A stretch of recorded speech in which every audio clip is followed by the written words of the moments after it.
गाज़ियाबाद में अब दो क्रिकेट एसोसिएशन हैं, एक है गाज़ियाबाद क्रिकेट एसोसिएशन और एक GZB cricket association. GZB cricket association के जो डायरेक्टर हैं परवीन त्यागी, उन्होंने गाज़ियाबाद क्रिकेट एसोसिएशन के जो अध्यक्ष हैं राकेश मिश्रा, उन पर आरोप लगाए हैं और आरोप लगाए हैं ज़मीनों की खरीद फरोख्त की। अंतर्राष्ट्रीय जो क्रिकेट स्टेडियम बनाया जा रहा है गाज़ियाबाद में, उनका ये आरोप है कि राकेश मिश्रा ने उसमें बीच में ज़मीनों में जो खरीद फरोख्त में कम दामों में खरीदी गई, अपने लोगों से खरीदवाई और ज़्यादा दामों में UPCA को बेची, जिसमें 25 करोड़ रुपए का घोटाला सामने आया है। ऐसा कहना है GZB क्रिकेट एसोसिएशन के जो डायरेक्टर हैं परवीन त्यागी का। हमारे साथ बात करने के लिए गाज़ियाबाद क्रिकेट एसोसिएशन के अध्यक्ष है राकेश मिश्रा जी। राकेश जी, सबसे पहला ये जानना चाहेंगे कि आप पर जो आरोप लगे हैं, उन आरोपों के बारे में आपका क्या कहना है? इन आरोपों के विषय में ये कहना है कि कुछ लोग जो है वो जो मनगढ़ंत बेबुनियाद और घटिया किस्म के आरोप जो ये लगाए हैं, इनमें कोई सच्चाई नहीं है। कुछ लोग जो है वो ज़बरदस्ती एसोसिएशन में घुसना चाहते हैं अपने निजी स्वार्थों के लिए जो है। और जहाँ तक स्टेडियम की संबंधित भूमि में, तो यहाँ मैं आपकी जानकारी के लिए बता दूं कि यूपी क्रिकेट एसोसिएशन के द्वारा 1 इंच भी ज़मीन किसी भी किसान से नहीं खरीदी गई है। हमारे द्वारा सारी ज़मीन जो है वो सरकार से गाज़ियाबाद डेवलपमेंट अथॉरिटी के द्वारा खरीदी गई है।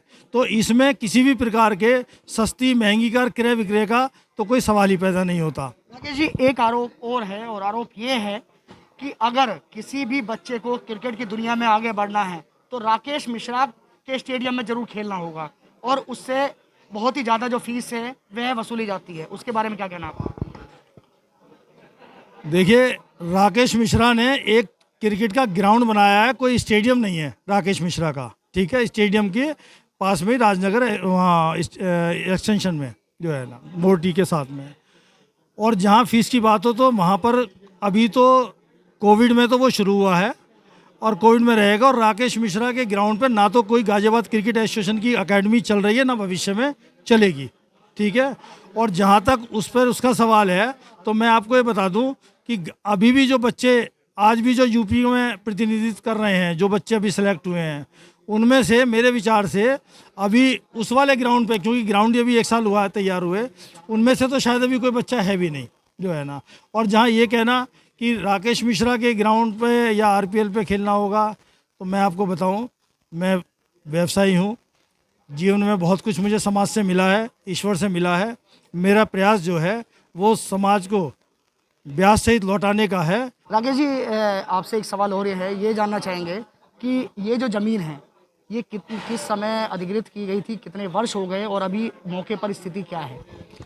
ये ज़मीन की प्रक्रिया जो है 2015 में प्रस्ताव आया था, 2016 से हुई। 2 वर्ष तो इसमें कोविड की वजह से ख़राब हुए हैं, लेकिन उसके बाद में मैं अगर ये कहूँ कि कहीं ना कहीं जो है, जो शासन से, जो सरकार से केवल ये 2 बिंदुओं की वजह से, एक FAR और एक जो लाइन, हाई टेंशन लाइन जो इसके ऊपर से निकाली गई, वो 2 मेन वजह रहीं। अगर इन 2 साल के कोविड को हम अगर हटा देते हैं, जिसकी वजह से कि ये स्टेडियम का निर्माण अभी तक नहीं हो पाया।